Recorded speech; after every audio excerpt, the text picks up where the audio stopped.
ચાલવું એ આપણા માટેની સૌથી સરળ અને અસરકારક કસરતોમાંનું એક છે। તે માત્ર વજન ઘટાડવામાં મદદરૂપ નથી, પણ હૃદય, મગજ અને હાડકાં સહિત સમગ્ર શરીર માટે ફાયદાકારક છે।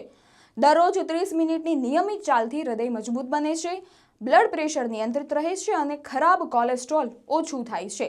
આવી ચાલ ચયાપચય વધારવામાં મદદ કરે છે, જેથી લગભગ 150-200 કેલરી બર્ન થાય છે। નિયમિત ચાલને કારણે શરીરમાં ઇન્સ્યુલિન સંવેદનશીલતા વધી જાય છે, જે ટાઈપ 2 ડાયાબિટીસનું જોખમ ઘટાડે છે અને બ્લડ શુગરનું સ્તર સ્થિર રાખે છે। ચાલવાથી એન્ડોર્ફિન અને સેરોટોનિન જેવા હોર્મોન્સ મુક્ત થાય છે, જે તણાવ અને ચિંતા ઘટાડવામાં મદદ કરે છે।